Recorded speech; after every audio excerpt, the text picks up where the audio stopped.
Hello, listeners. Welcome to another episode of Geopolitical Cousins. I am Jacob. Marko is coming. This was a really great episode. We spent a couple minutes welcoming our new listeners, explaining what this podcast is, why you should continue listening to us, and share it all with your friends. Then we spend most of the podcast debating tariffs and globalization. Marko takes the pro-globalization point of view. I take the devil's advocate position of the anti-globalization view, and then at the end, we debate each other's points. Imagine that, two people debating two sides of an issue and then coming together and talking about it. And then at the very end, we talk about Operation Spiderweb, the Ukrainian drone strike on Russia, Russia's use of drones in that conflict, and what that means about the future of war and power in general. I love always talking to Marko. This is my favorite episode so far of what we've done. It feels like we're really hitting our stride. I hope you agree. I hope you share this podcast widely with anybody you think that would be interested in listening to it. And thank you so much to the people who write in to give us constructive feedback, constructive criticism, or questions that you want answered. We read everything, we try and hit everything, and we'll continue to do so. Or you can email me at jacob@jacobshapiro.com. I make sure that the emails get to Marko as well, and eventually we'll set up an email address just for the podcast. Okay, enough of that. Let's get to the show. We'll see you out there.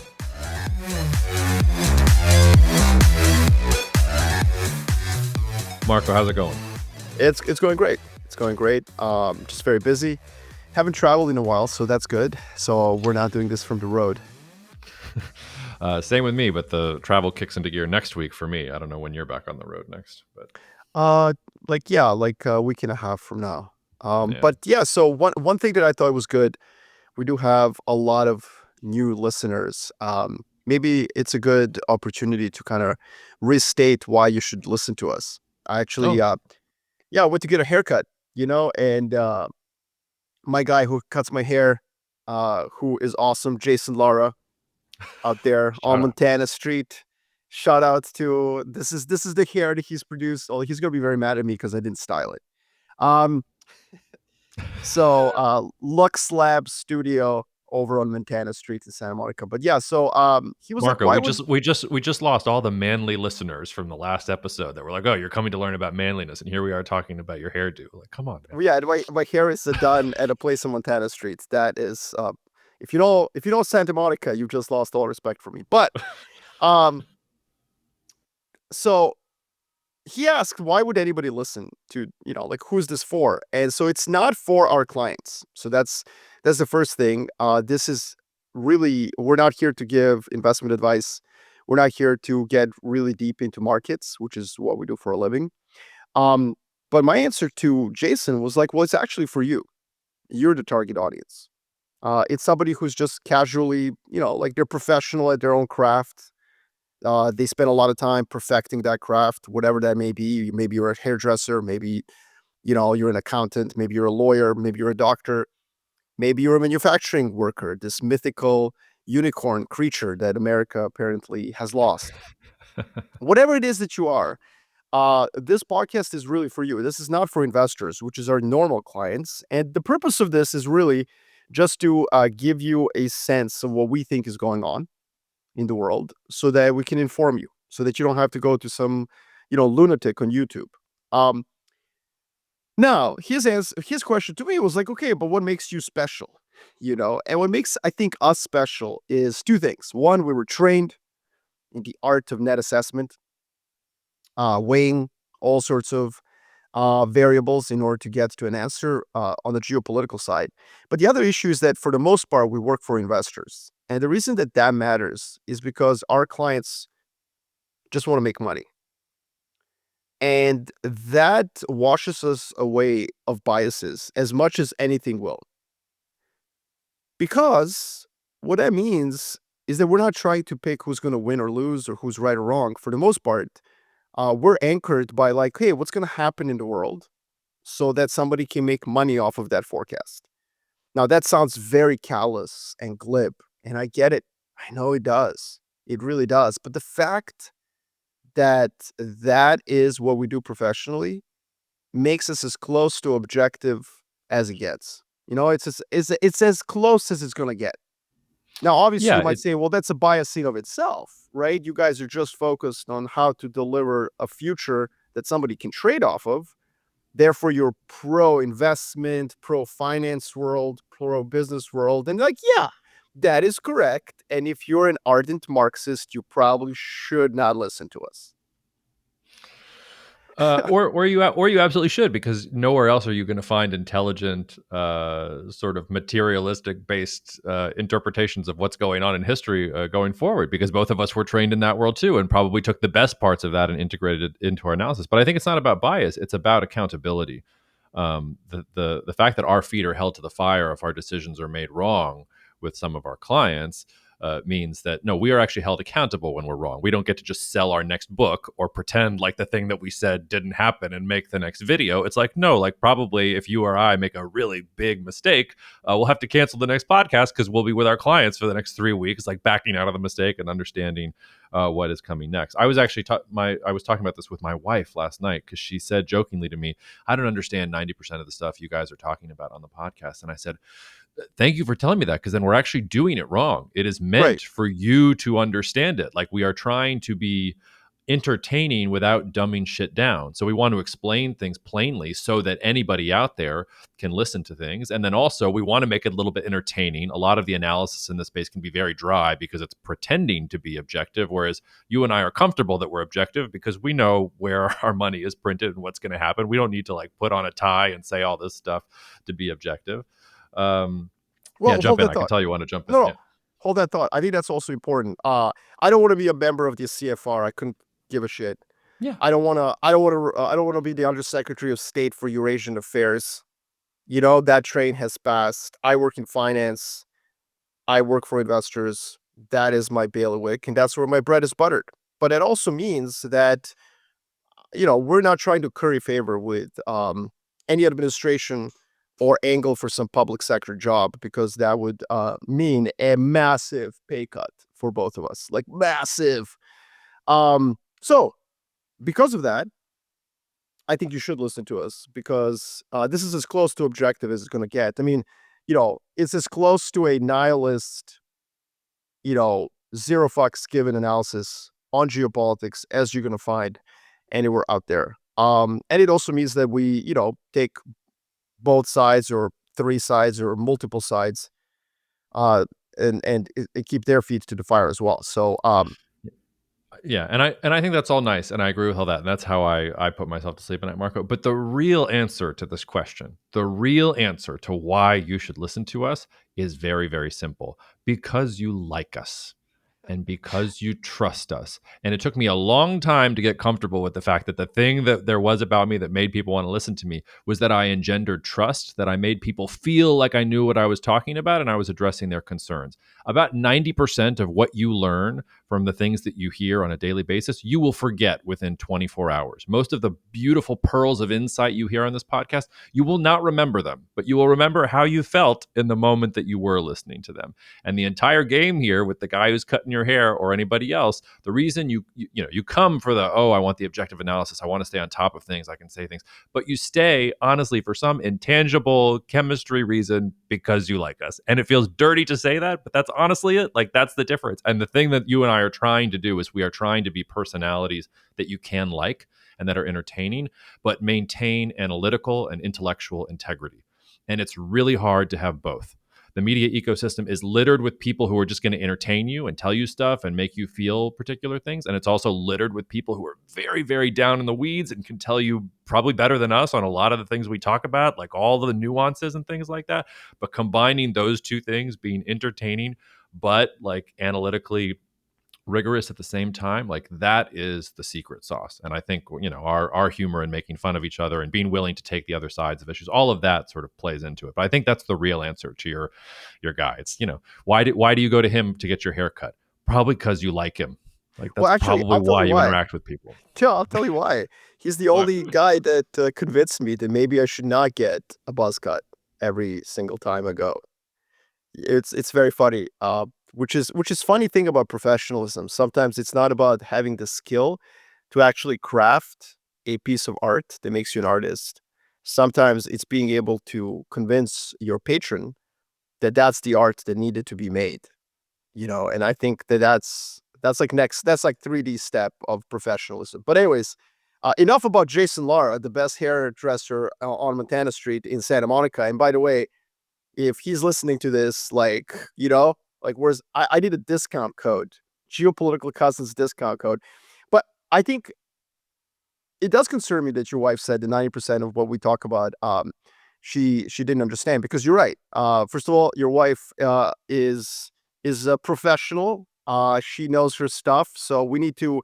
I think I think we need to definitely heed that criticism. To that end, we do have a topic today that we decided to kind of debate, and we want to simplify it. I mean, tariffs. We just want to talk tariffs. We want to talk globalization. We want to talk trade. And we want to talk about it in a way that will be approachable for everyone. So Yeah. I want to make a case here. I want to jump in straight into this, and I just want to say that there are ways in which President Trump's policy makes sense. There's ways in which it doesn't. Um, is it cool if I just start my bit here, Jacob, or did you want to set it up in any way?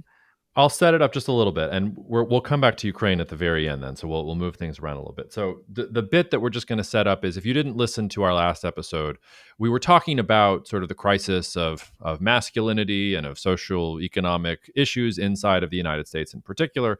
And we got an email from a mutual friend. Shout out to Tim. You know who you are, who is working in a space where he was actually pushing back and saying, I work with a lot of in manufacturing and industrial construction trades, et cetera. And actually, they've seen business pick up to the tune of, in his words, the most we've ever seen. And so he was kind of pushing back against some of our views that, manufacturing, that's like the old game. Like, you don't necessarily want to do that. And so what we decided to do was take a step back. And Marco's really going to argue a pro globalization, like extend what he's talking about and talk very simply, what are tariffs? Why are they bad? Like, and then I have the task of being the devil's advocate and pushing back. So Marco, I thought what we would do is I might just give you like 6 or 7 minutes and say, all right, make the case in 6 or 7 minutes. I'll have 6 or 7 minutes, and then we can like go back and forth, like make it almost like a little mini crossfire type exercise, if that sounds good. Yeah, cool. No problem. And first of all, I want to start off by saying here's two reasons why tariffs do make sense. So there are two ways in which tariffs would make sense, and I definitely would basically support them. First and foremost, national security does matter. If you don't have steel, you don't have a country, as President Trump has famously said. So sure, yeah, there are some industries that should be geographically located within your country. Now, the problem with focusing on steel is that America doesn't import Chinese steel. It imports Canadian, Mexican, Brazilian, and European steel. So, to what extent do you really need to have a steel mill inside of America? Can it be in Ontario? Can it be in, Puebla? Probably can. So, I think that what defines as national security and geographical location for the United States of America, like we know what it is for a country like India that doesn't have power projection. But maybe for the US, it would be okay if those assets were not located in its country, but in its allies. Nonetheless, I do think that imposing tariffs on specific sectors that are critical to the country's national security does make sense. And that's a conversation that any country can have and can justify to the rest of the world. Like, hey, look, we really consider this a priority. We want to have some of this in our country. The second way that tariffs do make sense is to enforce fair trade. And economic theory tells you that countries that trade freely with one another should not have massive imbalances. Why? Because if you sell a lot of things to another country, that country ends up having to buy a lot of your product. Let's say you're really good at bicycles. We ban cars. Okay? We ban cars. And the number one export on planet is bicycles.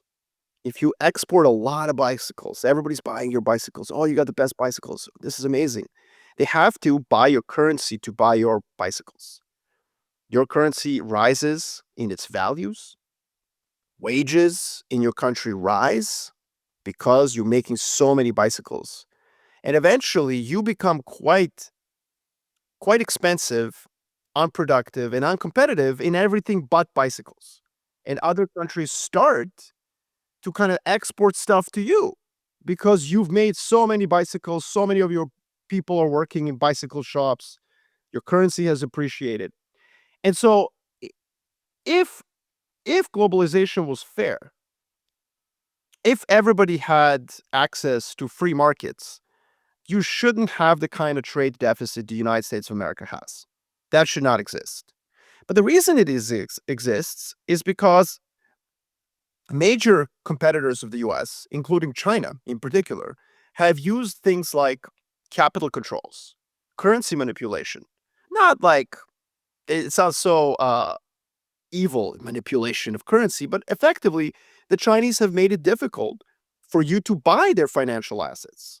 If you buy them, you can't really leave them. They've made it a little bit easier to, I mean, a lot easier to be fair to them, to buy Chinese bonds, but not to really come in and out of their economy, to transact in their currency. They don't want renminbi to be an international, reserve currency. And part of the reason is that they have not gotten the kind of an effect that a country with a huge trade surplus would get, i.e., they've suppressed those costs that come with competitiveness.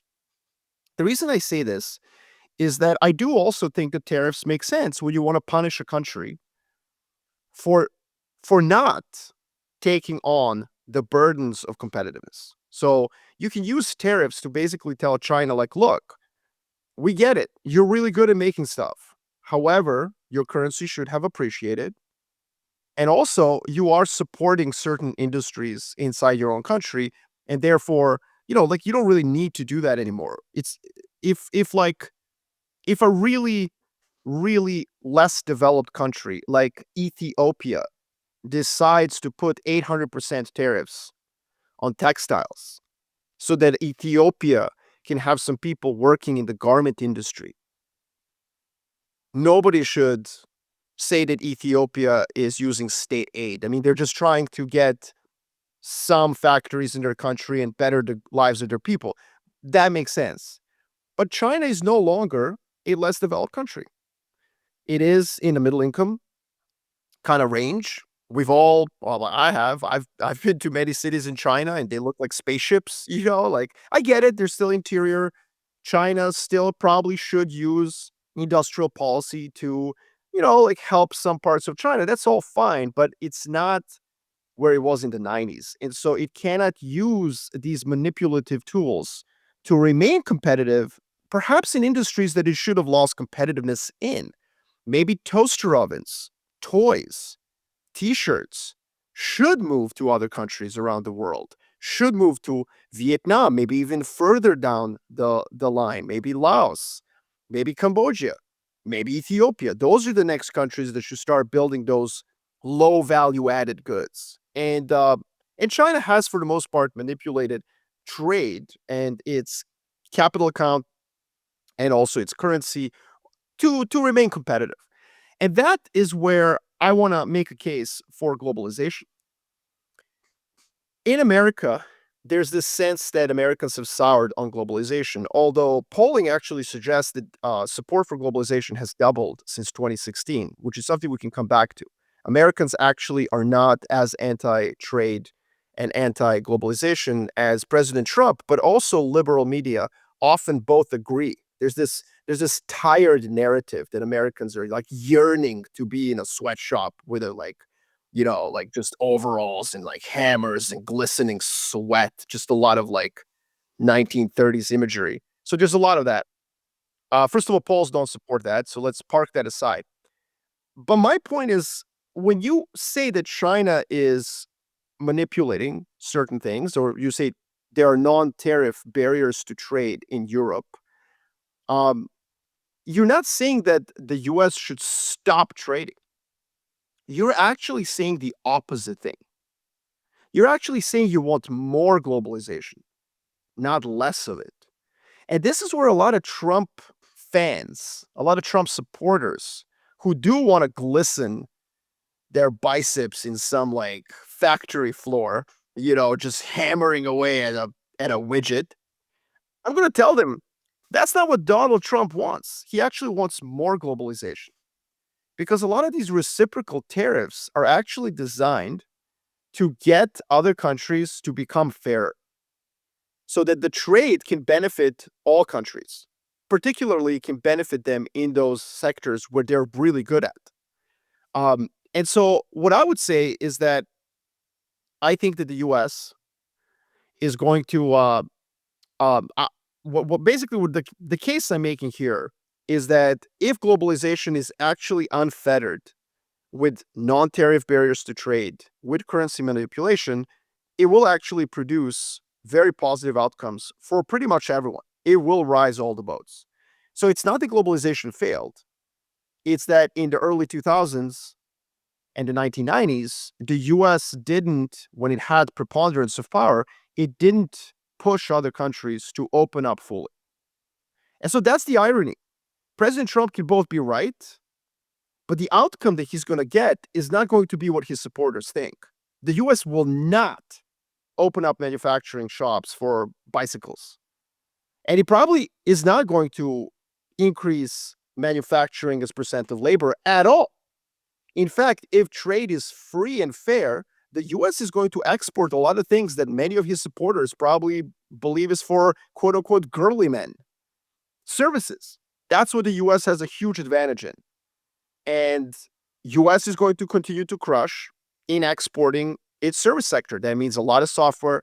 That means a lot of banking, insurance, entertainment, movies, the NBA, Hollywood, all sorts of things that the US is good at is actually not the stuff that his supporters believe he's going to bring back to America. He's not. Because if you actually make globalization work for the US, it will only accentuate things that the US is good at. Now, why don't I think that the US is going to be able to become more competitive in manufacturing? And here, because I think there's a lot of things that goes into being competitive in manufacturing. And it's not just being unfair. When I think of Germany and why Germany is so good at manufacturing, first and foremost, they have really good trade schools that educate people on how to be manufacturing workers. But I think there's also a culture. There's a cultural element where there's a pride in metallurgical professionalism in Germany. In other words, working in a Volkswagen, factory is not necessarily seen as a negative. And the reason for that is that healthcare and education are free. Now I know I've lost all of our Republican listeners, but just hear me out. If you have a very advanced and high quality social welfare system, going out and just being a manufacturing worker is not a bad thing because you don't really care about where your kids are going to go. If they're smart, they're not going to end up in a factory right next to you. If they're smart, they're just going to go to a university and it's going to be free. So the need to constantly generate high income in order to deliver outcomes for your family that consist with middle class, it's not really needed in a society that has extremely well-run social welfare state. And I do think that that also supports Germany and its ability to be a manufacturing power. Because if you have the ability for your kids to basically determine their own future, whether they're going to be next to you on an assembly line or not, based on the quality of education, of universities, of healthcare, then I do think you might choose to go to an assembly line and work there. Just, 9 to 5 shift work and so on. So I'm not sure if the US can really compete with that, to be quite frank with you. I think that just throwing up tariffs in order to protect your domestic industry is going to lead to you protecting your own industry. That's going to work. You're going to produce cars that are crap, that nobody in the world wants to build, because you didn't gain advantage through productivity, through innovation, and through the quality of your labor force. What you did is you produced a fake advantage using tariffs. And so if the US sticks to that strategy when it comes to cars, it's going to fall behind. Economists call this import substitution. Google it, read Wikipedia pages on it. A lot of countries did it. It failed. It fails because it leads to lower quality products. And I think if the US wanted to become a manufacturing powerhouse, then it would probably have to create a lifestyle, a culture that makes people want to be assembly line workers. And I don't think that just paying them $60 an hour is going to do that. I'm not sure that's gonna be enough, because the Germans do that. Plus, they have all sorts of benefits that are associated with just being lower middle class. Your life is amazing. You're fine. So, anyways, I think I'm gonna stop there, and I'm gonna let you cook on the other side. Yes, I thought that my task was going to be harder, but I actually think in listening to you argue the pro case for globalization, I actually understand a lot better why politically it's hard to make that case. Because I thank you for spending the first half of your justification praising the virtues of tariffs. It seems that even an advocate of globalization can't help but spend the first part of his argument talking about actually the inherent virtues of protectionism and tariffs and the very things that we're talking about, which I think points towards why globalization is actually the wrong way to think about how the United States should be engaging with the world. I think the most important thing missing from your full throated defense of globalization is a sense of context. You sort of got to it at the end of your remarks. You talked about when the United States had a preponderance of power, that it did not open up markets up sufficiently. But this is precisely the point. The United States no longer has a preponderance of power in the world. We might argue that the only time that the United States had a true preponderance of power was from 1990 to 2001. During that time period, you can say safely there is no communism, there is no ism, there is no rival, there is no jihadism. There was an 11-year period there where the United States was the unquestioned military, political, economic, cultural power in the world. And what the United States said went. If you were Slobodan Milosevic in your old stomping grounds and you went against what the United States wanted, you got the shit bombed out of you. And if a Chinese embassy was bombed in the course of that, sucks to be you, China. The United States is doing whatever the fuck it wants. If there's a genocide inside Rwanda, if militants are doing weird things inside of Somalia, okay, like the United States is not like this. The United States is going to come find you. If you start talking about nuclear weapons and you're in the axis of evil, I mean, that starts to get outside of 2001. The United States has this role where it's going to push for you. And in that context, globalization makes perfect sense because you are not afraid of anyone. There are no competitors. There is nobody that is coming for you, nobody that can marshal any kind of attack on your resources. And it makes sense to restrict access to the most closely held intellectual property, but to diversify the construction of all the different widgets that you talked about. So it's no longer an issue where steel is coming from or where you're going to get your bicycle because the Soviet Union's gone. We're not hiding underneath our desks anymore. And there's a billion Chinese people who want to make these products for a fraction of the cost that they could be made for in the United States.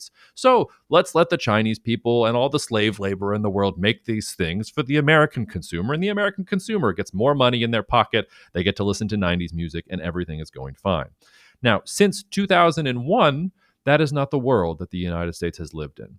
And because the United States is so generous and magnanimous in its spirit, it has taken the United States decades to wake up to the fact that there are threats, that the 11 years of the giddy springtime of the bourgeoisie was not accepted by the rest of the world. The end of history was a joke. So it started with the jihadists, and then Russia decided we want Mother Russia back, and then Xi Jinping came in China. You start going down the list, all of these different challenges to the United States, and these were not just ephemeral, passing challenges. These were true existential challenges.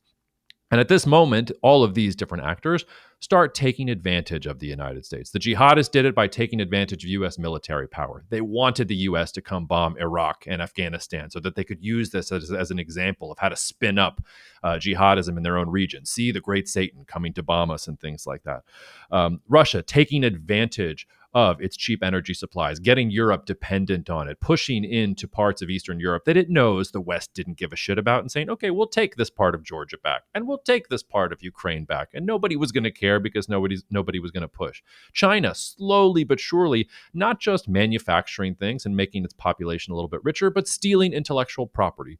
And to your point, propping up domestic industries, violating all the rules of the order that it joined. That allowed it to participate in this process. It was obviously not a good faith effort. So we have moved now to a more inherently competitive and multipolar and fraught world where the United States is under threat, where we have enemies who want to attack us. And if we have enemies who want to attack us, it no longer matters what price you can buy a bicycle for or how much your iPhone costs. We need to make sure that the United States can defend itself. It is unfortunate that the rest of the world could not sign on to US ideals, but that is unfortunately where we are. And in that moment, it means that we do have to protect industry in the United States because we have to make things here ourselves. It would be nice if a billion Chinese people would continue to make things for us, but we've seen that they can't be trusted. Look at how they treat the people in Xinjiang. Look at what they're doing with Taiwan. Look at what they did to Hong Kong. This is not a nation that can be trusted. So it absolutely behooves us to come back and bring these things together. As for tariffs, tariffs are very simply a tool in this toolkit. They are just a simple thing. They are a tax. And it means that we don't want to import things from abroad, because if you just leave the consumer to themselves and there's a cheaper product on the shelves from China or from Russia or from somewhere else, they will buy it. So the tariff means, okay, you're not going to buy from those different countries. We're going to rebuild industry inside the United States. When we are looking back for historical context here, that 10, 11 years of US dominance is not normal. We thought it was exceptional. We thought it would continue on forever. But most of the history of the 18th, 19th, and 20th century shows us that actually you need a form of protectionism in order to become a great industrial power. Think of Great Britain from 1760 to 1840. What was one of the first things the British government did once it realized that the Industrial Revolution was upon it and that it had fundamental advantages over France and other countries?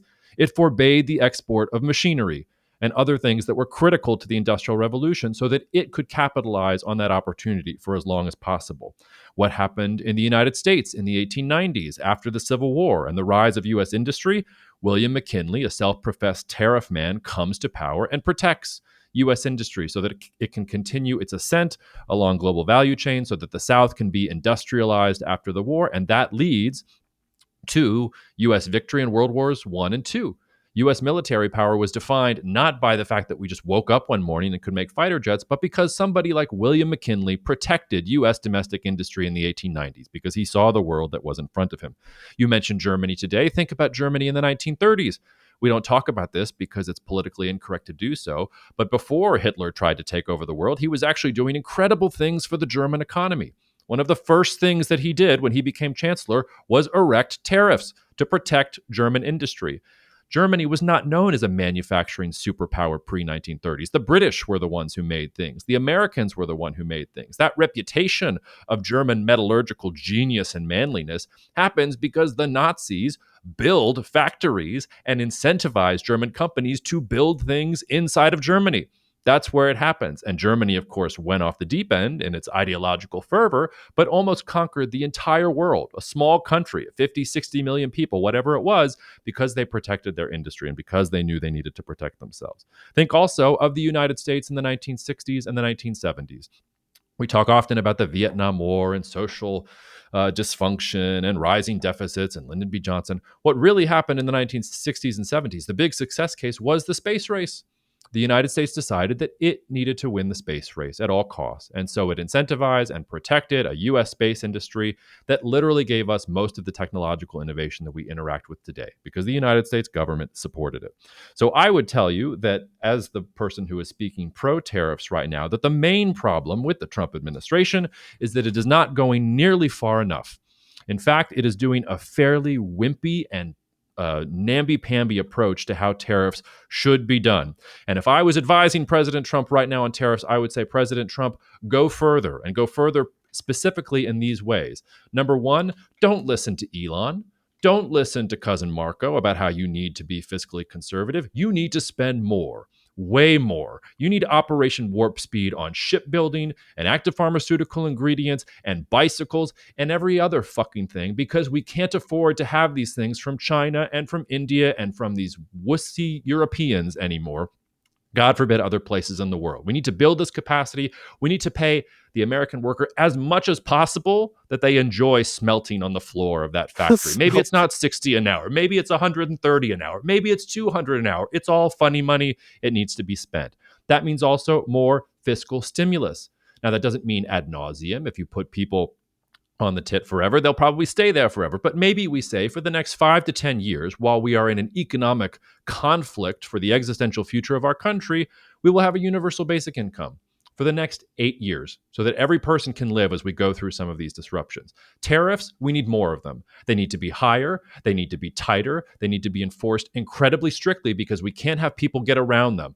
No, Mr. NVIDIA CEO, you don't get to come to Saudi Arabia and whisper sweet nothings into President Trump's ear and get around some of these things and export your chips to China in the future. Absolutely not. Tariffs are ironclad. There is a great wall of America that we will erect so that these products do not get inside of the United States. Here's the one that's really difficult for you, Mr. Trump, and it was articulated by Steve Bannon just yesterday in a podcast.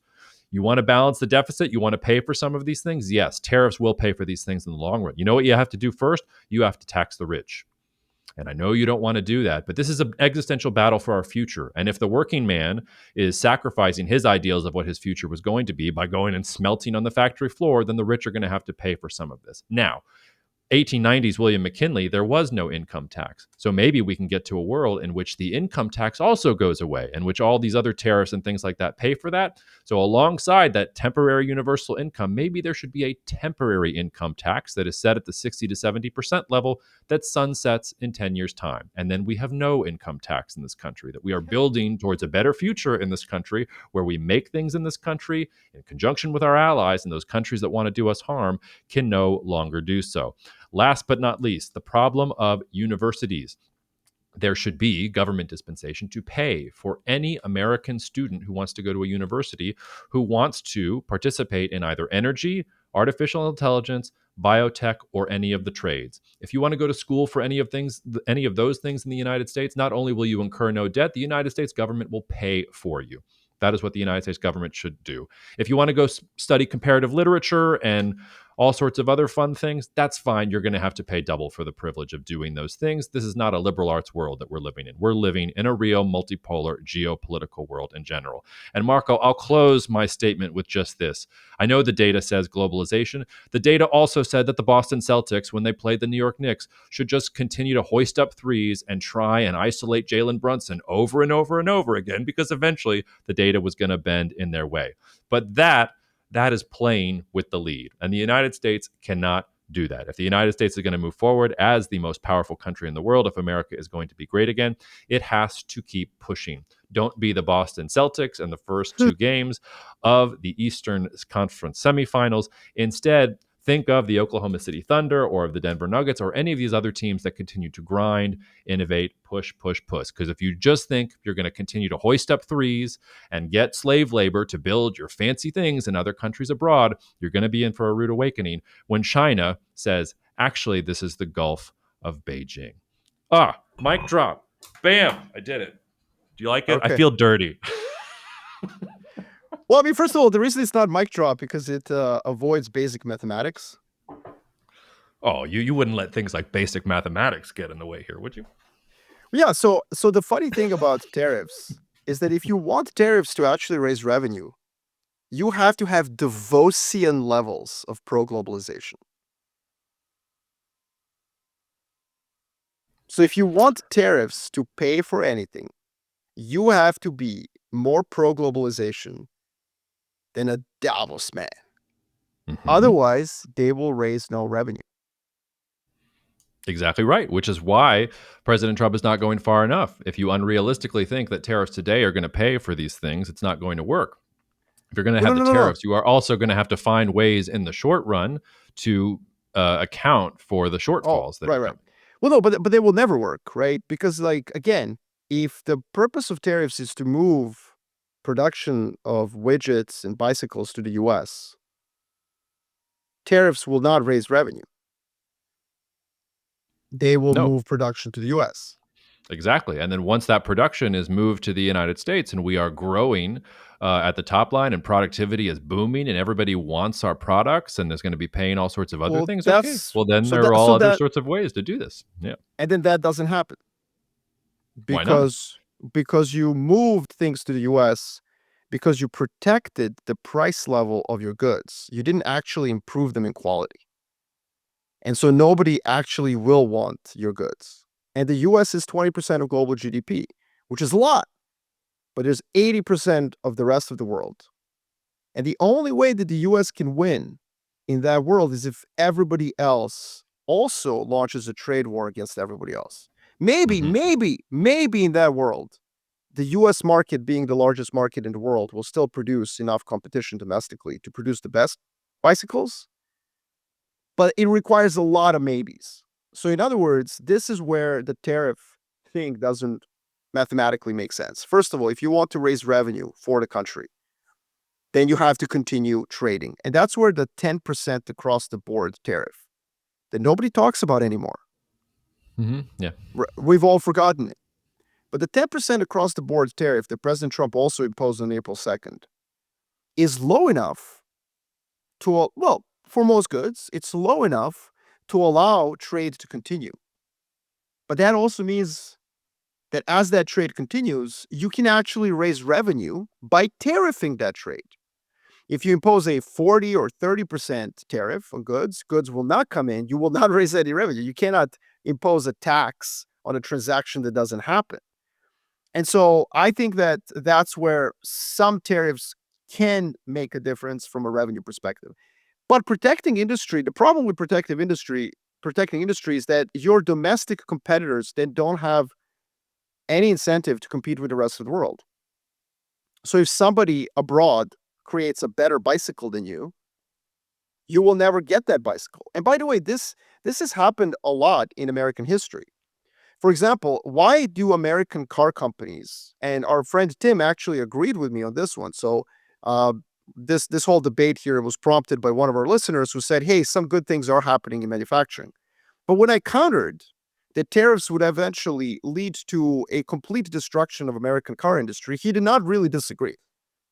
One of the reasons that American car companies produce absolutely terrible vehicles that nobody in the rest of the world wants to drive, facts, the reason is that they they've just overproduced pickup trucks.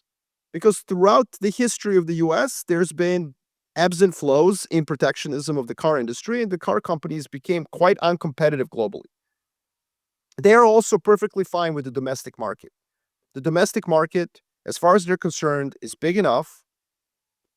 Pickup trucks have higher profit margins than sedans, and so they just became a pickup truck company. They cannot build a sedan. American car companies have lost the technological ability to build a sedan. And that's what happens when you become overly indexed to a particular marketplace. Another example of this is washing machines. When I first moved to the US in 2006, I was like frustrated by this obsession with top loading washing machines. I was like, this is idiotic. Why? Because side loading washing machines are more efficient. They wash clothes much better because you're not just sitting there in that shitty water. And they're just like better pieces of equipment. And then what happened? Lo and behold, today you can't even buy a top loading washing machine unless you look for one. This is technology we in Europe had in the 60s. Americans were just like, nah, we like top loading because I don't want to bend or whatever. The point is, if you become overly focused on your own domestic market, you can miss innovation. It can just pass you by. And that's what tariffs would do. Now, a couple of things that I would disagree as well. The main premise, your main premise, but also of those who think that this moment is gone, is this idea that if something doesn't work and you keep doing it, you're an idiot, right? Like the Boston Celtics with the three-pointers. So from 1990 to 2001, US had preponderance of power. It missed it. It's over. That moment is gone. That's a really, really interesting argument, Jacob, that it's not just Stephen Bannon who would argue it. It's also many on the left and many establishment and centrists say, look, we missed the moment. I think that US still has something going for it that is really powerful in trade negotiations, and it's access to its market. Mm-hmm. Because it's the largest market in the world still. And so, no, I do think that the world can still be improved in terms of efficiency of trade. But again, not necessarily for American manufacturing. This is where I do disagree with your counter with our friend Tim, definitely with Stephen Bannon, not for American manufacturing. I don't think that's where the advantage is. I think the advantage is in services. But here's why I don't care. Your example of United Kingdom in the early 19th century preventing export of industrial machinery, I love it. Deep reference. Also, it didn't work at all. No, It it never did. worked. What do you mean it didn't No, work? it didn't work. It did work. No, it They didn't. won. They won the Won Industrial what? Revolution. No, they didn't. Sure, they did. What do The you mean they Industrial didn't? Revolution The spread. In fact, the yes, it spread. It spread more by slowly 18 as a result. by Yeah. 1871. No, but 1871 Germany unified. By 1890 it was Oh basically yeah. But outproducing. that So but that wasn't the time period I was talking. I was talking about from 1760 to about 1840. Like that was the and really British protectionism really starts to kick in at the end of that cycle because they realize things are pushing on and they want to extend the window of the empire as long as possible. But right, the power starts with being able to manufacture things in your own country better than everyone else. And that's but what 30 allows you to years. defeat Napoleon and blah blah blah. No. But this is after Napoleon, right? Sure. Like, and I mean, like other countries start industrializing, and they Yeah, start but industrializing. I hear you. The point I was making there in my and again, like this is the devil's advocate, Jake. I'm going to No, take it's off my okay. devil's You can. advocate hat here in a second. Yeah. But the point of the argument was that uh, the British Empire does not exist if Great Britain is not at the forefront of manufacturing from 1760 to So I 1840. agree with That that. having a Yes. domestic manufacturing capacity is what allowed it to become an empire. And so you can't put a price tag on building that capacity at home. Does the math say you shouldn't have done that and done free trade and traded with Napoleon and everybody else? Sure. But when the chips were down and you had existential wars for your survival, boy, was it nice that you made all the shit quicker and more efficiently and better than everyone else, even if the math didn't work. So, so my point was just that industrialization did spread, and Yes, it did. the biggest risks of preventing technology from going outside of your country is that you create necessity that produces even greater innovation in the rest of the world. And we've seen that that was really the reason UK industrialized in the first place. It was the fact that the United Kingdom had an energy crisis, had lost access to trees, it deforested its own island, and what happened was coal and then moving coal. Like necessity is the mother of invention. And so that's one of the problems. The Mhm. second issue is that we are not in 1820 or 1840, we're in 2025. The example of McKinley leading to America industrial power in the Second World War is a stretch, my friend. No, that's not how it happened. McKinley did not lay the seeds for industrial prowess of America in the Second World War. The reason that happened is that the US went on a war footing, on a war economy. So I agree with the idea that you should retain some baseline industrial capacity and industrial capability, right? So I don't disagree with that at all. However, when war starts, you go into a war footing economy. You don't have to be producing crappy cars that nobody in the world wants. You just have to have the ability to produce cars if shit hits the fan. And that's what's happening in every of these conflicts, by the way. But more than that, I'm not sure that the next war is going to be about tanks and aircraft carriers. We're seeing what's happening in Ukraine versus Russia is a very interesting example. I encourage our viewers to watch YouTube clips of the drone conflict that's going on. It's a lot of small innovation. I quite frankly, I mean, look at Ukraine. Ukraine. Listen, Ukraine was definitely an industrialized economy for sure. The Kharkiv region, in particular, in the east, Dnieper, even Donetsk with some of the mining. But like, the reality is that we're not gonna like. Nobody was buying Ukrainian cars. Ukraine had some baseline level of industrial competency and it ratcheted that up in a conflict. But most of the innovation happening on that battleground is not what it doesn't involve glistening sweat on an assembly line. It involves small electronic innovation. And so the drone innovation is actually what's winning that war. So I'm not so sure that, you need to basically like reshore absolutely every single piece of manufacturing. You just have to leave some baseline. Um, but yeah, one thing that I will say is that where the critics of globalization are right is that those early deals from 1990 to 2001 were onerous for the U.S. And one thing I want to say about that is that there's two ways to think about it. One is that a hegemon will always negotiate generously, right? So that's where we talk about naivete of the Clinton administration, of the Bush senior and Bush junior. They were naive. right? Supposedly. Mhm. But not Yeah. necessarily. They were running a hegemon in the greatest power in the country in the world. So they were going to They were negotiate. idealistic, and they should have been. Like, we were all idealistic at that time period. That's true, but you're also in charge. So if some country comes to you and says we want access to the American market, but we're going to protect our own, you're like, it's fine. Just abide by our rules. So you negotiate generously. And they get a lot of flack for that from the Stephen Bannons and the anti-globalization. It's fine. Like they should get flack for that. But here's what America didn't have to do. I understand why America negotiated generously with the rest of the world. But here's where the actual ideology comes from. It was when America didn't redistribute the gains of globalization domestically. This entire narrative that this is somebody else's fault, that America was taken for a ride, is ideological. And I'm sad that you had to sit through 49 minutes to get to the crux of this. But this is the crux, my friends. Yes, you too, Stephen. Oh, now you're calling for taxes on the wealthy. Okay, buddy. Now that most of it is probably in some Swiss private bank. Shut up. I'll tell you what the problem was and where the ideology was. The ideology was not that like America let China take it for a ride and was naive. No, no, no, no, no, no, no, no. Don't sit here and pretend to me that American corporates didn't like absolutely bathe in profits thanks to globalization. Don't tell me that this did not increase American GDP massively or that America didn't profit the most. It did. We can quantifiably prove on any metric that the only country that crushed that period of supposed American naivete was America. America absolutely crushed the rest of the world. I witnessed with my own eyes, Jacob Shapiro, a line in Amman, Jordan for McDonald's in 1994 that was 3 days long.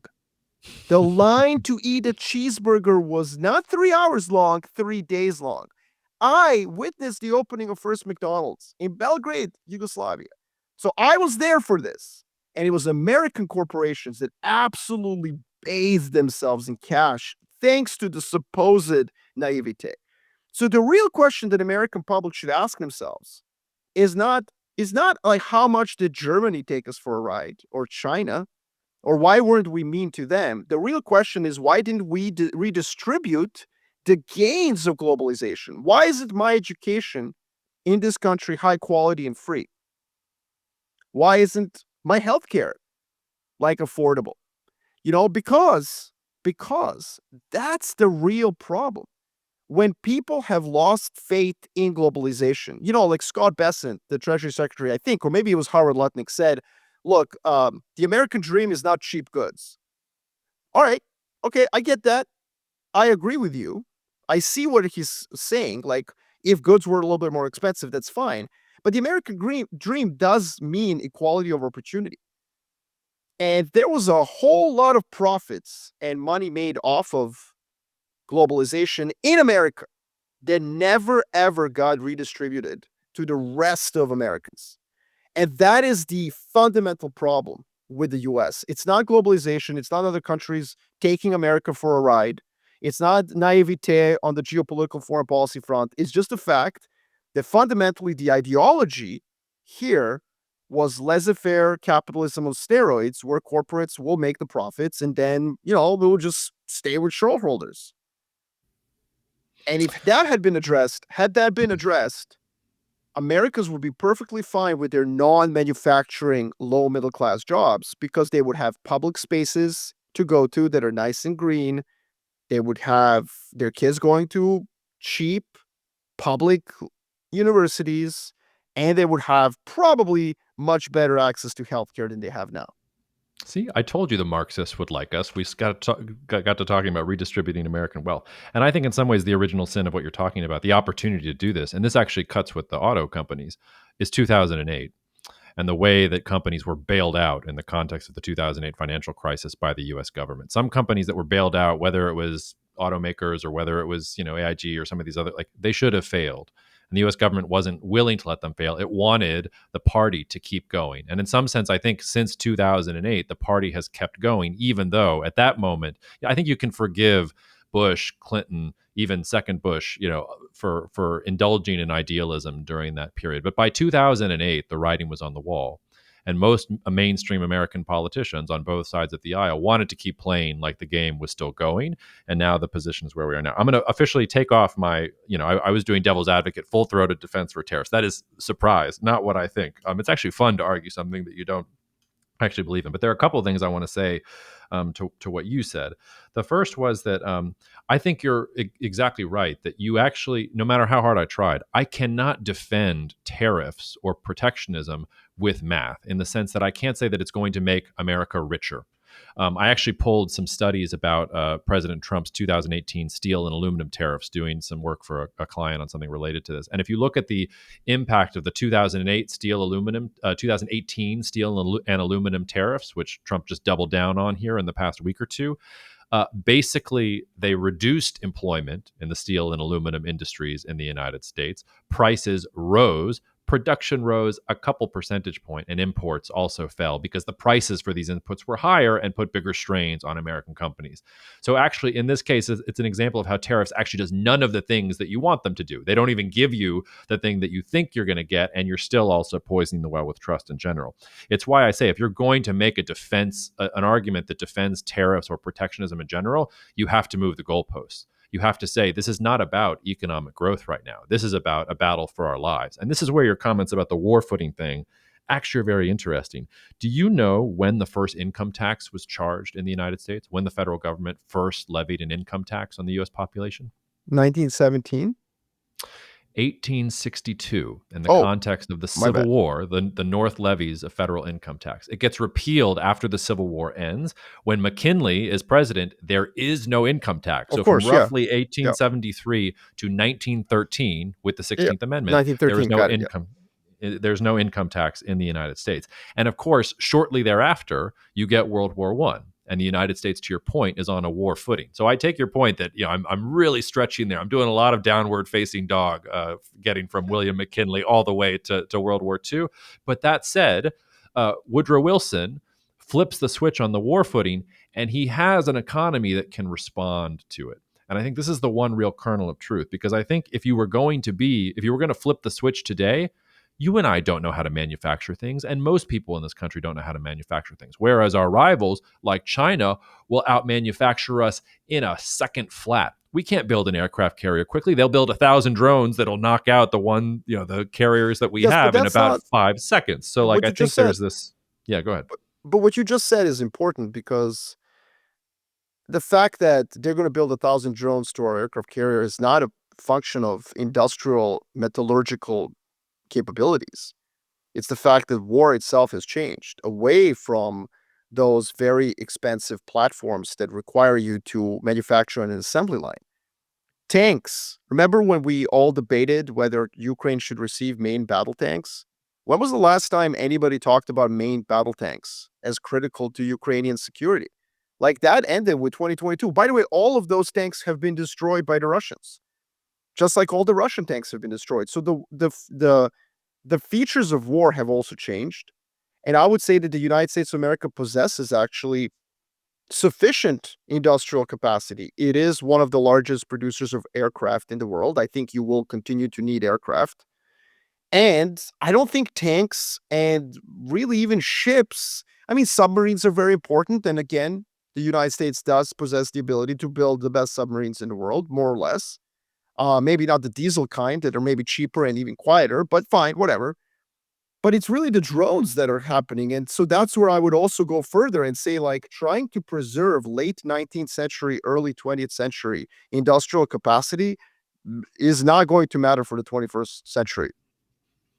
Yeah, I take your point there, but and this goes back to, again, you can't defend protectionist policies and tariffs as if you're trying to get something back. You have to say this capacity doesn't exist anymore, and we have to build this capacity here. You're exactly right on drones, and actually, this is something that China is experiencing itself. Like, some of the scuttlebutt I've heard is that Chinese manufacturing laborers are losing their jobs, not to Vietnam or to Ethiopia or anybody To else, but robots.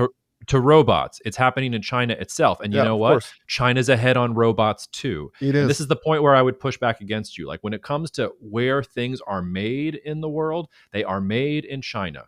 whether it's active pharmaceutical ingredients, whether it's increasingly sort of the lower end chips that you need for semiconductors, whether it's the stuff that goes into the robot that gets created. All of these things are made in China. They are not made in the United States. And the real problem for the United States, this is why I was asking you that trivia question about income taxes, because I didn't know this myself. Basically, since 1913, the US has been on a war footing.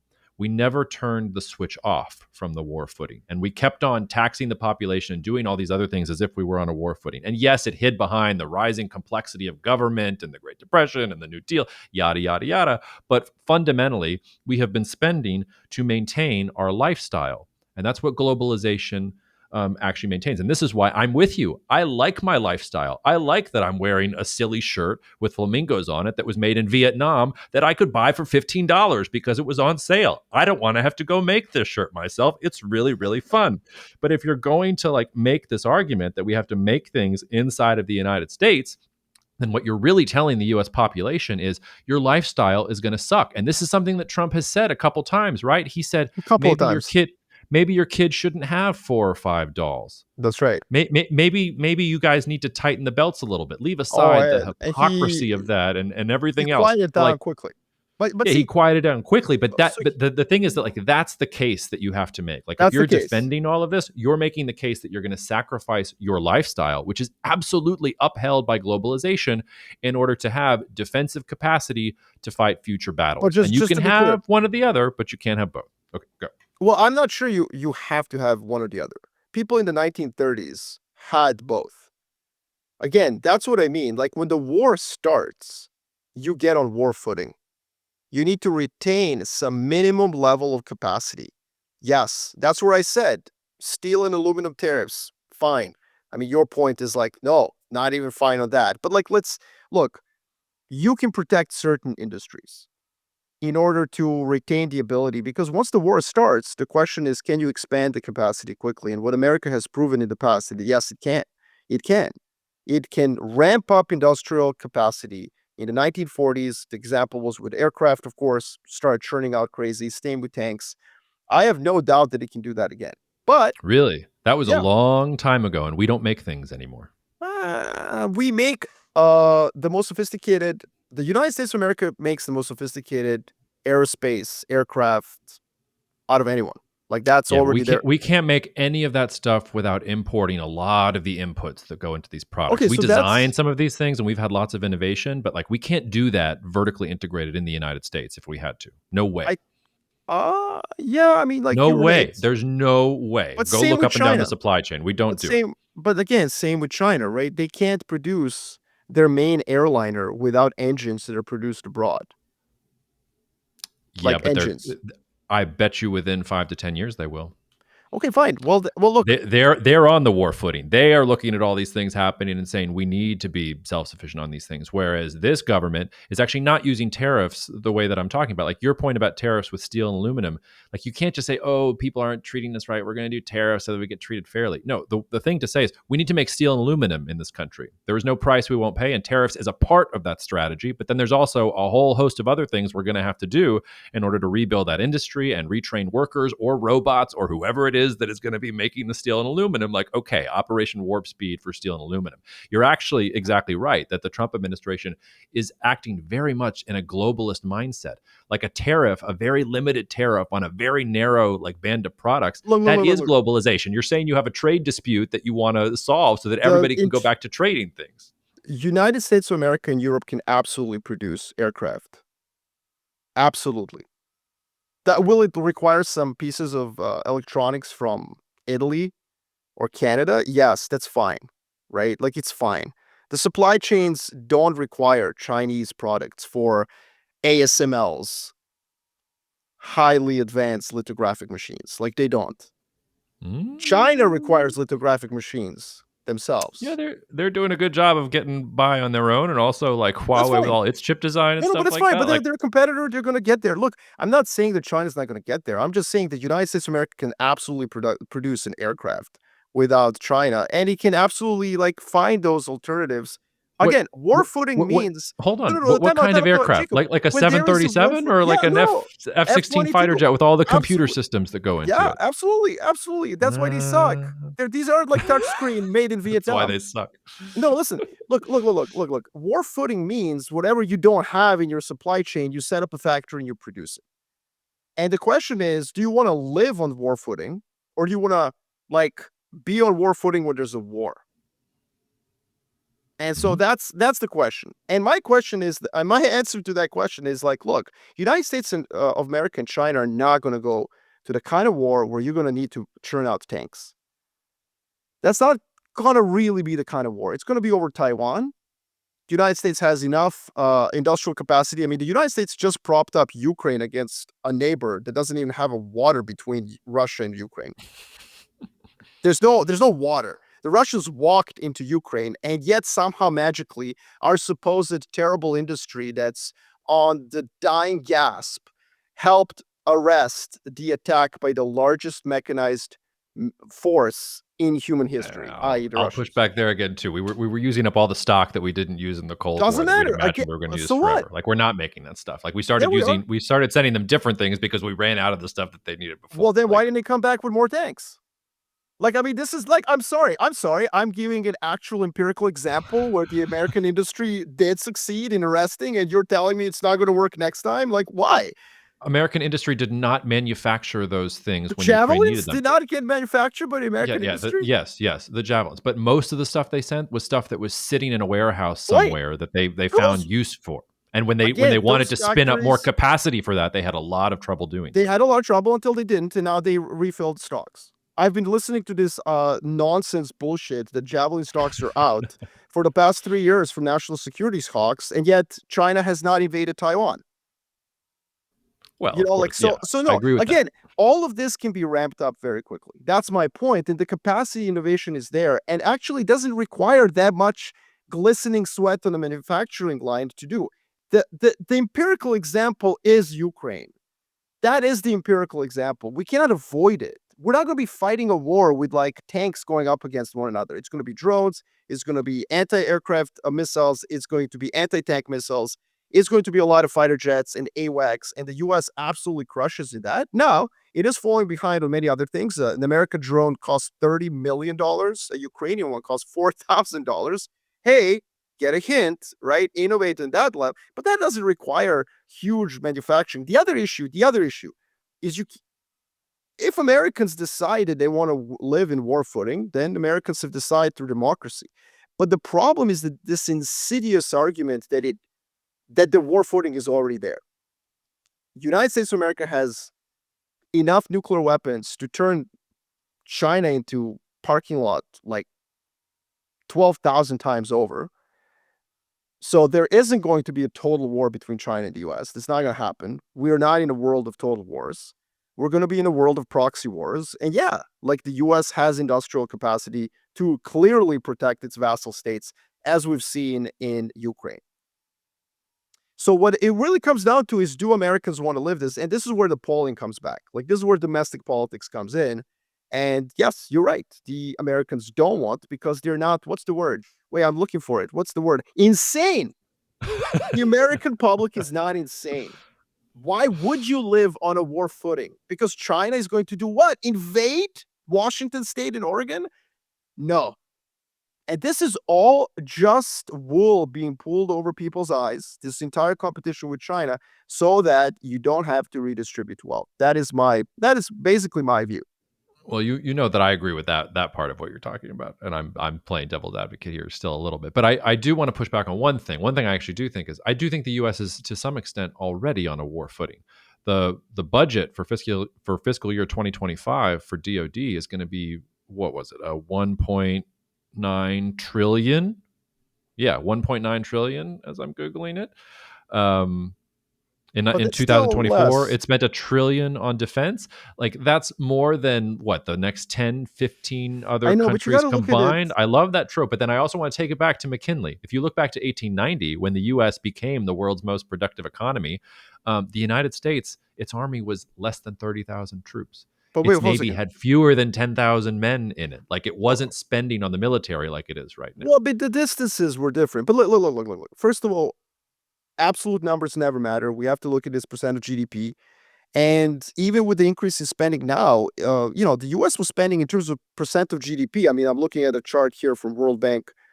It was at 6% of GDP on military in 1960, went down after Vietnam War to a steady state of 3 to 4%.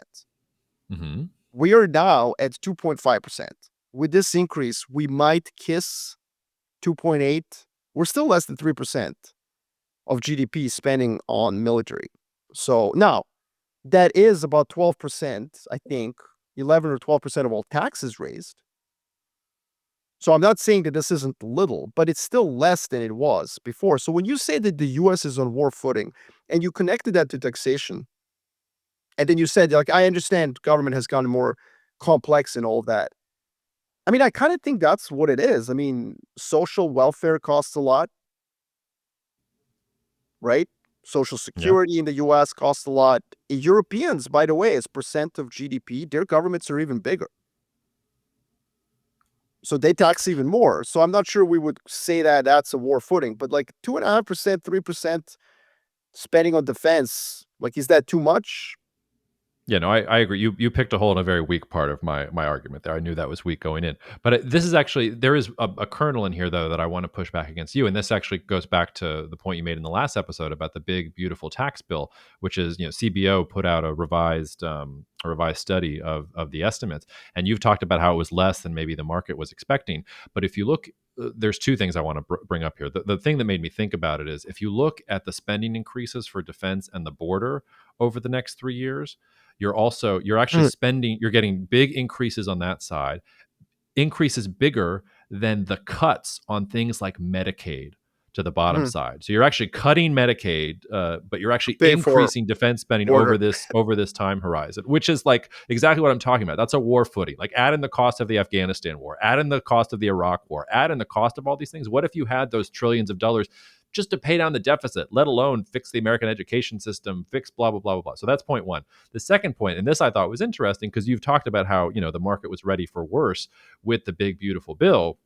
um, the spending in this bill is front loaded to 2028.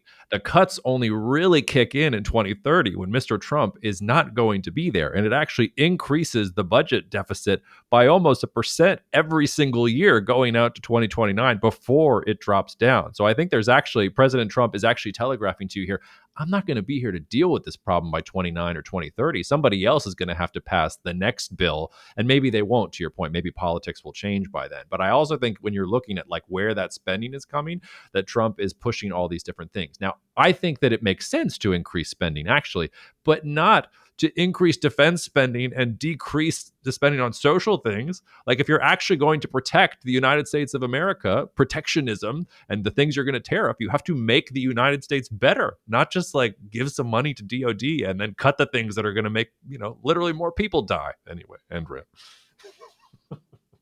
You know, I think this debate was really useful, right? Yeah. Because when you debate, it's like boiling down. It's like distilling a piece of liquor down to the highest concentration of alcohol.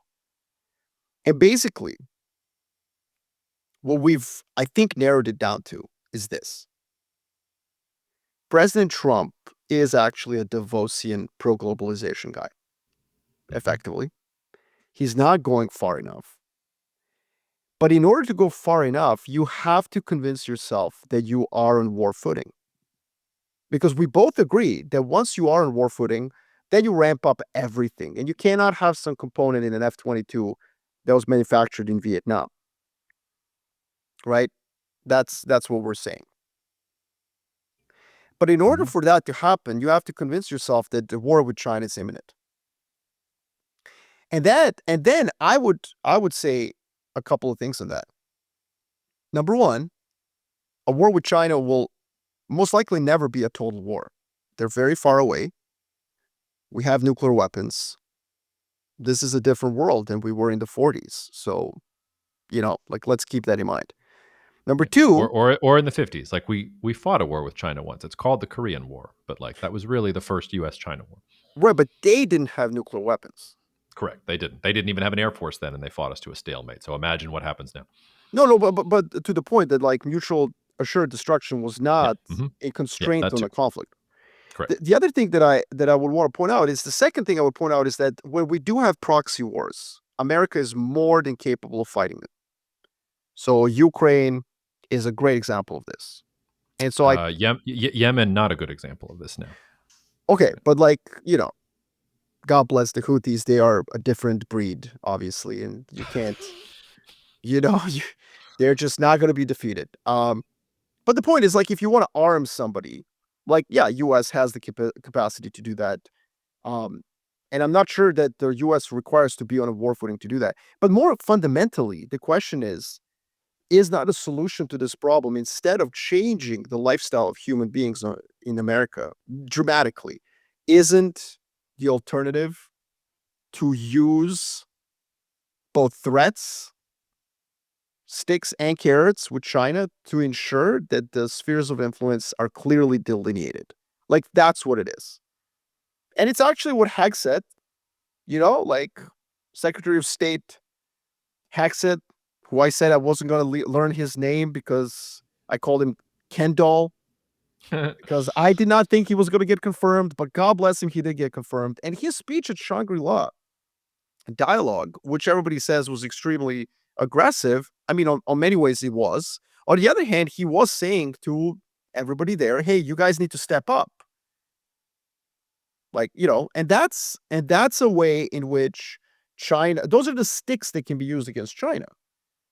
Sticks that can be used against China is making sure that Malaysia pays for its own defense, as an example. And it Yeah, doesn't but to your point, require. like today, President Trump, we're recording on June 5th, Thursday, June 5th. Trump finally got his phone call with Xi Jinping, and he's bending over backwards to have more calls with Xi Jinping. I bet you he doesn't give a shit what Hegseth is doing. All Well, President Trump wants to do is make a deal with Xi Jinping and get back to business. Like I don't but think I he but I'm actually not okay believes with all it. this stuff. But I'm not. But I don't think that's a problem. No, I'm not saying it's necessarily a problem. I'm just saying there's a disconnect between like Hegseth is saying one thing, but I don't think the White I House don't. I don't think is on so. the same page. No, I You don't think so? disagree. No, Okay. I disagree. I think the foundation of power is material wealth. That's it. That's it. And not manufacturing and not glistening men with sweat. No, you know what? You can just get Jacob and Marko into a factory if shit hits the fan. So no, sorry guys, who have dualies on your trucks and who desire some sort of a confrontation with China every day. No, it's material wealth. That's what it is. It's wealth. You got to be wealthy to be powerful. So what that means is getting a deal with China that allows American companies to make a lot of money in China is the foundation of material wealth and is not incompatible with Hegseth telling Southeast Asian economies and countries that are around China, hey, you guys need to step up and you need to defend yourself, because the two things will both make the US more capable of countering China. Yes, trading with China absolutely is necessary, because look, and this is literally for Jason, right? We started off talking about my hair guy, Jason. The fundamental fact is that a Boeing aircraft is 1980s technology, Mhm. like 1990s maybe. Selling that to China does nothing to dent American security. In fact, it enhances it. The only way for Boeing to pivot to making innovative drones, because it doesn't do that right now, the only way for them to do that is to invest in R&D. To do that, you need to sell aircraft. Selling a piece of 1980s technology to China does nothing to hurt America. It just makes money, and then Boeing can take that money and it can divert some of it into R&D so it can build drones that one day might be used against the Chinese. Oh my God, look at that. And that is what's necessary. So I actually think that making a deal with China by President Trump is the appropriate way to handle the Chinese threat, Yeah. if I there is think one. the horses already bolted the barn door there. The thing that Hegseth, I mean, you're right about what he said at Shangri-La, but before that, he said that war with China was maybe imminent. So he's talking out Mm. of both sides of his mouth there. So there's that thing, and then also you might have seen that it sounds like China is about to announce that they're going to purchase all their aircraft, or at least most of their future orders from Airbus, not Airbus, from yeah, no, Boeing for going sure. forward, and Well, I that's going to predicted be that. part of a shift towards Europe. Oh, no, no, Yes, you no. did. I predicted that 6 months ago, and I mean, like, no, but look. That is the trade negotiations. That is like that's China negotiating with America. But you know what's interesting about what they just said there? They effectively committed that they're not going to imminently try to reunify with Taiwan. Yeah, of course not. Well, yeah, Like, you and I are the same here. Like no, I maybe know we're next on the time we same should page. do a debate. Maybe next time I'll have to do the devil's advocate for China's going to invade Taiwan, and then I'll really want to take a bath after we do the podcast. But no, but listen, like this is where everything breaks down, though, because I think our debate boiled down the case for onerous tariffs that reshore everything to America, right? Because those will not raise any revenue. If you put a 50% tariff and then that good cannot be imported because it's too expensive, you're not going to raise money, right? People understand this concept. So the only case for tariffs is war footing. But Yeah. war footing requires China to be mean and evil. And if China is pivoting away from US aircraft to European aircraft, then China is not about to invade anyone because they would attacking Taiwan would usher in a bipolar world where the world would be divided into two spheres where they just can't compete. And usually people will say yet, China can't compete yet. I don't think that China in the next 20 years can compete against the United West because they have no real allies other than maybe Russia and maybe Iran. Like that's just not enough. And so everything breaks apart. Like the deglobalization argument breaks apart because China is just not an imminent threat to anybody.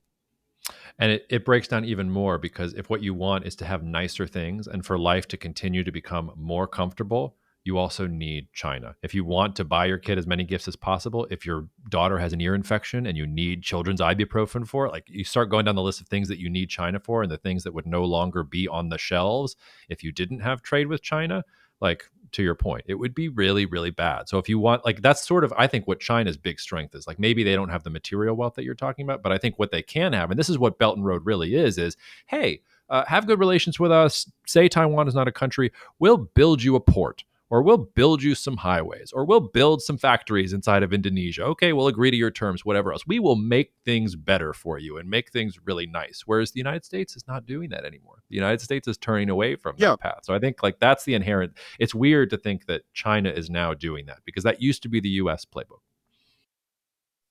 Well, the U.S. is doing that. Is building highways on a different way, I guess. You could argue that the AI, cloud infrastructure and so on would be the equivalent of that, just in a digital tech space. But Yeah, but the Chinese are better at all that stuff. Like not yet. Huawei is like for the telecoms, 5G networks, all that stuff. China's Yeah, but who already like they cares? won that. A lot of That's that was something 6 years ago. And by the way, that's actually great. I haven't heard anyone mention Huawei 5G in like 3 years because one of the things we really need to stop doing is listening to anyone who has like two stars on their shoulder when it comes to technology. Well, yeah, that's true.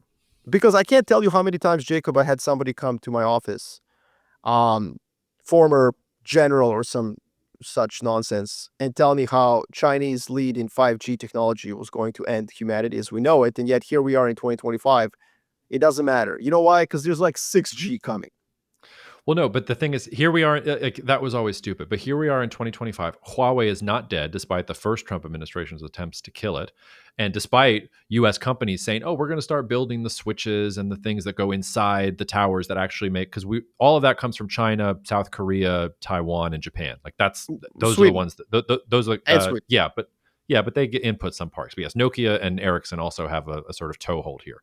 But like in 2018, 2019, the Trump administration was talking about working with American companies to build that supply chain inside the United States. As far as I know, and if any listeners or experts in telecoms, feel free to correct me. As far as I know, it's still zero. We still import the switches and the antennae and all that other crap from South Korea which just had a really consequential election, from Taiwan, from China, from all these other places. That's fine. Again, like yeah, it's fine. It's fine to your point. As long as everybody's friends and as long as Xi and Trump are having chocolate cake. then it's good. But this is how the world is different from 1945 in a way, or 1840.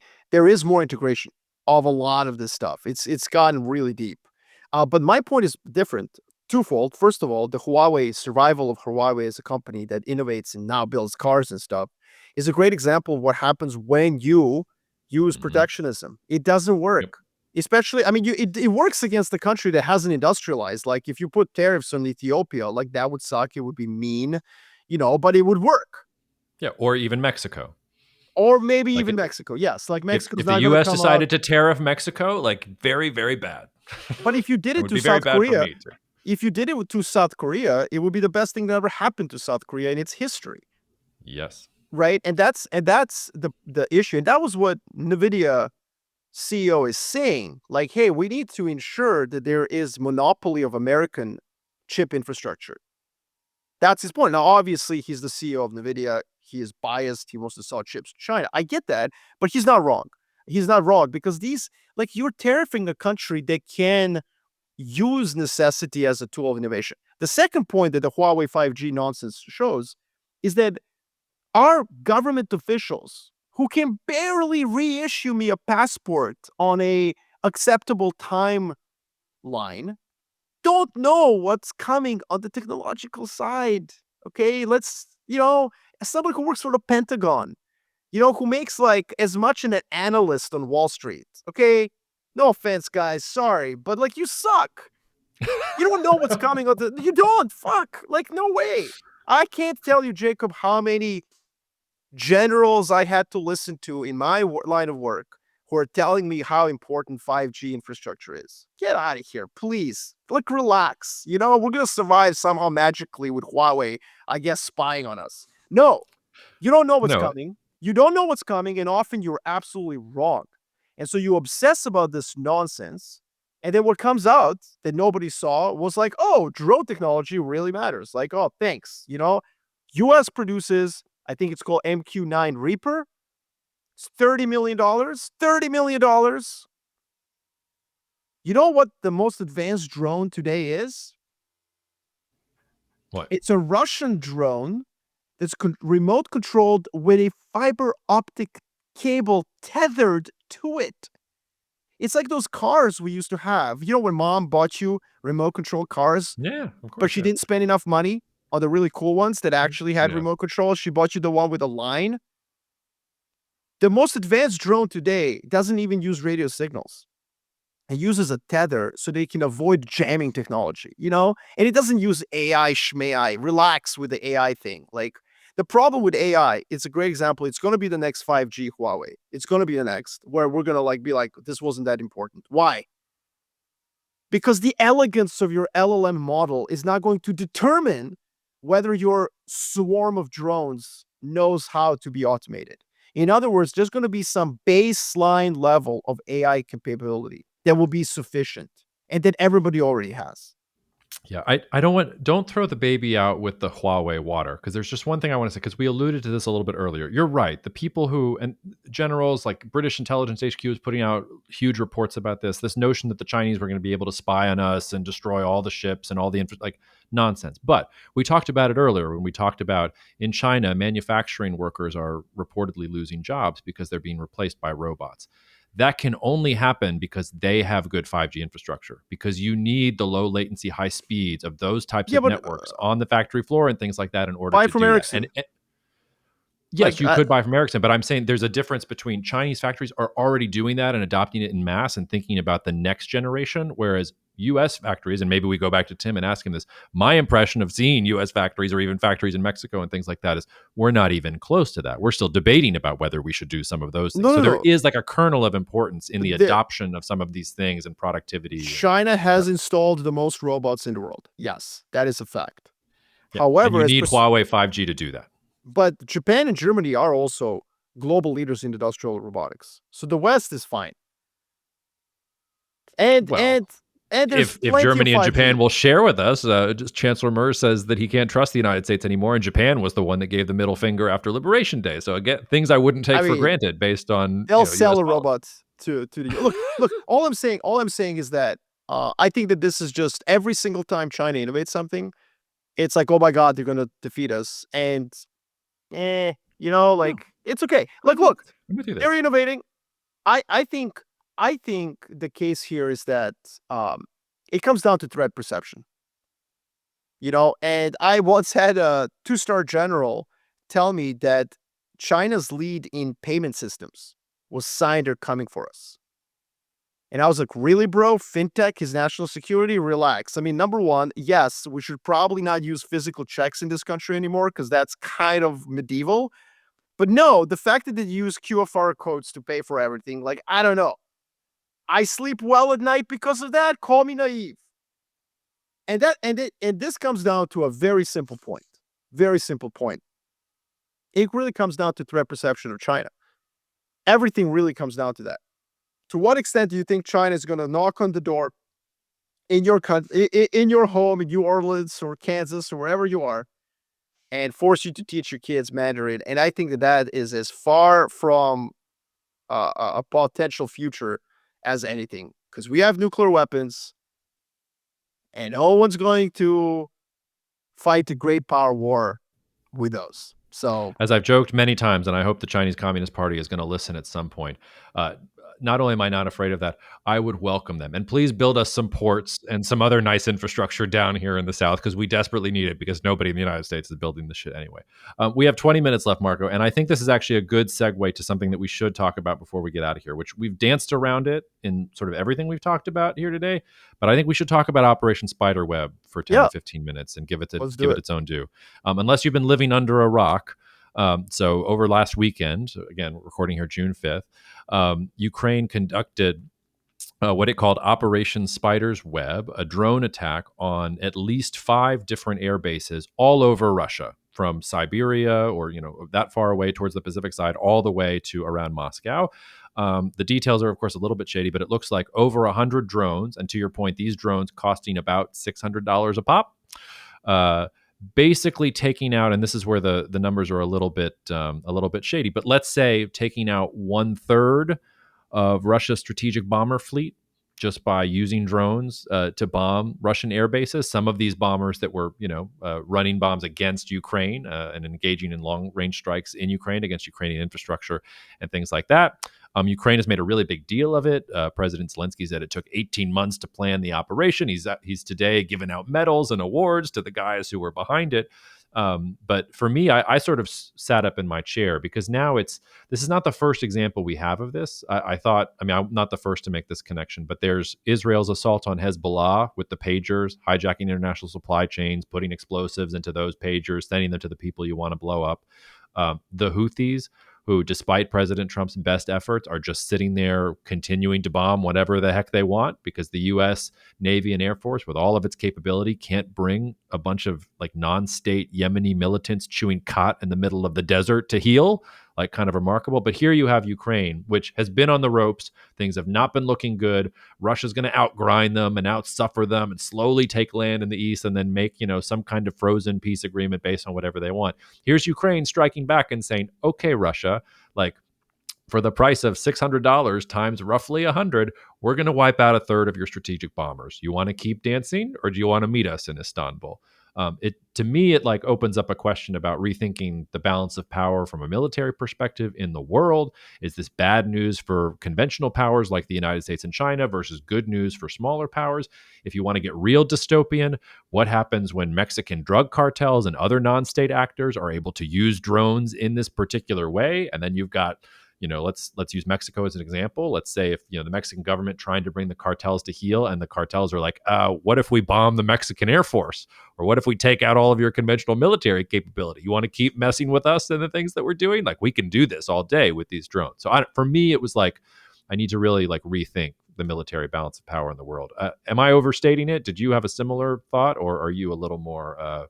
Tell me I'm sensationalist is what I'm hoping you're going to tell me, rather than that I'm right. Um, I mean, we can get very dystopian about this, right? Um, so as I said earlier, like this fiber optic cable tethered to a drone, it allows the drone to avoid jamming. So Russians have basically, and these drones are now completely crushing it. I'm going to send you a couple of links, Jacob, in case you want to put them in the links. Please. If we can do that, there's Yeah, we one. can. It's a 50-minute interview with an entrepreneur in Russia who is producing Russian drones. And it's fascinating. He's very objective. He gives Ukrainians lots of props. He works for the Russian state. I mean, the Russian state is his customer, but he is a very kind of objective, matter of fact kind of dude. He describes different drones, and he takes a lot of pleasure in making fun of American drones. I thought that was really hilarious. But he says Ukrainians are actually better than Russian, so that was interesting. And Mm. then I'll send also a YouTube link on those fiber optic drones and shows their lethality. I think that we are at a threshold of potential over the next 30 years where all of this technology could very well undermine the very sinews that hold nation states together. The reason, earlier in this podcast, you talked about how we're still on war footing because we have taxation, which is a stretch, but like, meh, not bad. You know, the famous sociologist Charles Tilly famously said that war makes states, and states make war. Mm. In other words, we have nation states because of war. Like if we didn't, maybe we would all just live in like cantons or parishes.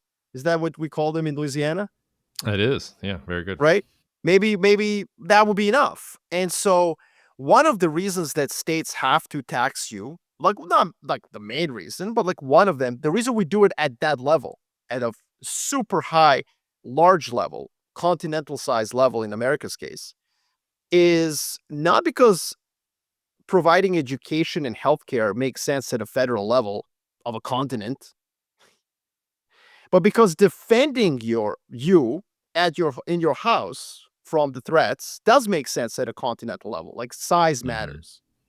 But what's happening with technology is that size doesn't and scale may not matter. You know, and the fact that the Ukrainians put a bunch of cheap drones into a truck, drove them across the border all the way to East Asia. According to news reports, they attacked a military base of Russia in East Asia, like closer to Tokyo than it is to Kiev. So the fact that they are able to do this undermines the very taxes we pay so that our country produces aircraft carriers to like defend us, because they can't. Because you're right. It's not just, I mean, it's not just the conflict with like the cartels. It's really everything. Drones are getting very cheap, very good. You can't jam them. An operator can use a fiber optic. These things, the cables look like a string of hair. And the camera at the end of that drone has 4K HD. Jacob, you can go on YouTube and watch videos that are really grisly because you see a lot of detail Mm-hmm. before they kill someone.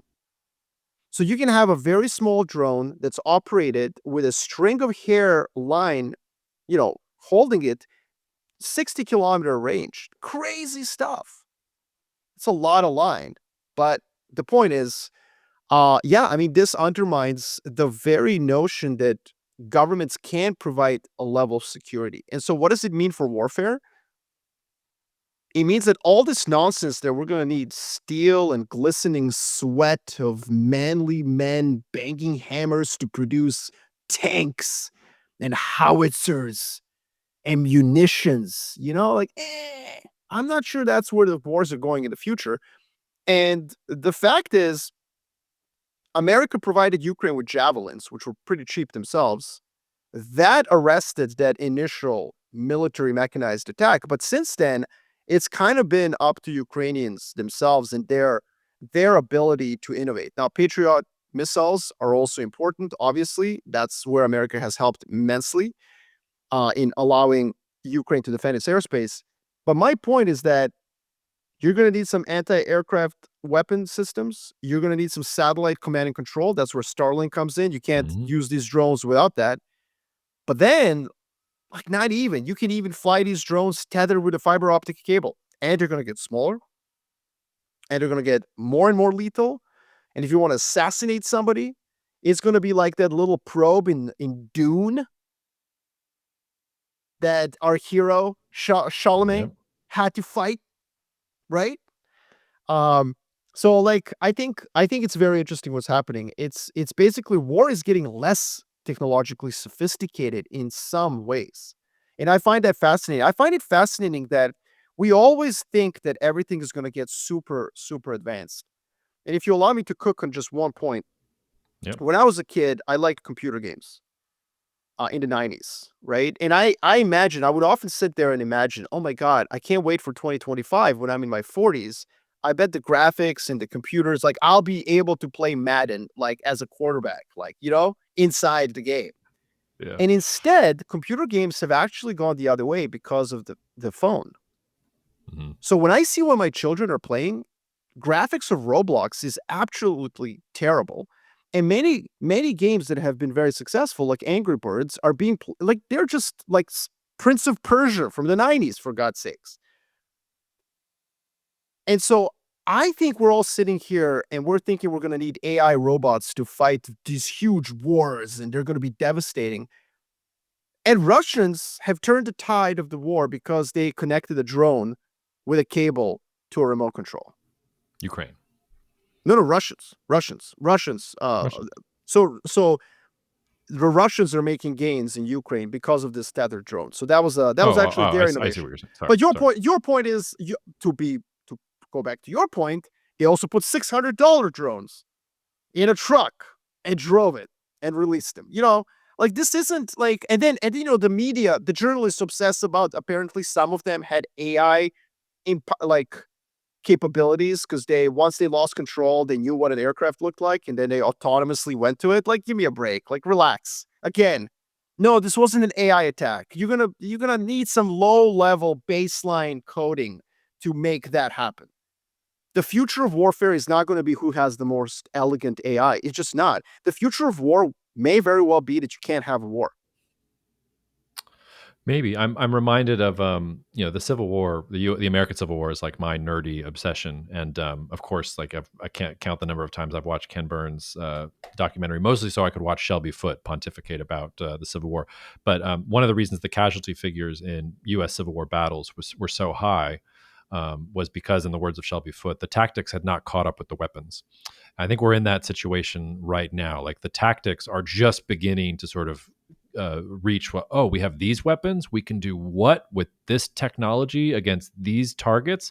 And I think it's fascinating to watch Russia and Ukraine because it's literally a laboratory in real time, to your point about what war is probably going to look like in the future. And it doesn't look like World War III. And ironically, like in the example I just gave, like actually casualty numbers were higher because the weapons were so deadly and the tactics were just march towards each other and shoot at each other. So you had like tens of thousands of people dying in battles that didn't need to. To your point, if you have these really, really precise things, like, I mean, like, let's say we're 10 years in the future, you have some of these really precise drones. Like, can you just assassinate Putin before things even get going and like end this? Like, I mean, that's the sort of world that it seems like we're heading towards. And maybe there'll be some kind of counterbalance or anti-drone defense technology. I don't know. But like, yeah, it's changing the way I think about like military, back to our geopolitical power index. Like, we might have to revisit the whole index just because we need to rethink like what conventional military power means on that scale.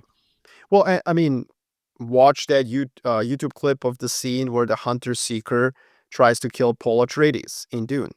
Mm-hmm. By the way, Yeah. Dune is fascinating. I read the books when I Oh, was a I kid and love everything. Dune. No, I mean, we can go off another 30 minutes on this, but the whole Well, point, the Marco, whole I don't know if you know this. I'll put this in the show notes too. Back when I was still with George at GPF, once a year I commandeered the website to do April Fools pieces, and there is on the internet.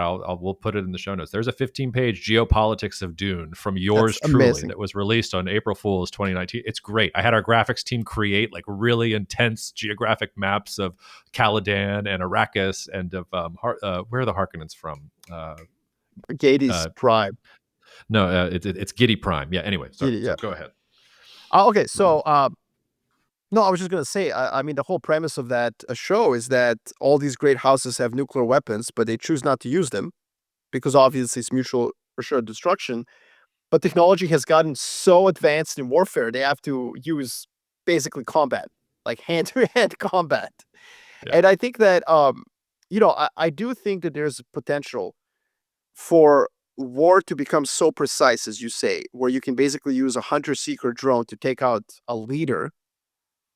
That's number one. And number two, I think that providing large mechanized military platforms like nuclear submarines, aircraft carriers, tanks, aircraft becomes less relevant. And if it becomes less relevant, states become less relevant. But that's like a 30, 50 year. I mean, that would require a whole podcast for itself. I just do Mhm. think that since industrial revolution was created, since industrial revolution, everything's been about scale, Jacob. Everything. And by everything, I don't mean just like producing industrial goods for war, but also producing educated human beings that can follow order in a war. Mhm. They can work in a factory, like mass education, healthcare. Everything's been about the median outcome. Median outcome. Let's educate human beings in a median way. So if you're extremely talented, who cares? Like you're just going to get educated at a certain level. Nothing is customized to you. Oh, you have a headache, Jacob? That's cool. Take an aspirin. Oh, by the way, if Marko has a headache, he should take an aspirin too. It's a median outcome. In most results, most people fall into this median curve. Mhm. That's the world we created since there's no customization, right? There's no artisan like guilds producing things to your custom specifications. And I think that the world we're coming into with drones, with AI, with 3D printing, with new sources of energy, you know, wow, put some solar panels on your roof. You don't need the median provider of energy. I think that where we're headed is a much different world. And in that different world, the number one outdated technology that we may need to discard is actually the nation state, which is interesting because I am not a libertarian. Let me tell you this right now. But that is where this is headed. Like potentially, all these technologies make it less likely that you need to tax and collect resources at a continental level to have these continental wars against one another. It all comes back to looking like the 1890s. We could go on forever, but one of those clients that we were talking about in the first 10 minutes gets to see me in my flamingo shirt in 3 minutes' time. So I think we will leave it there and leave it to next week. Dude, this was so good. We're getting better.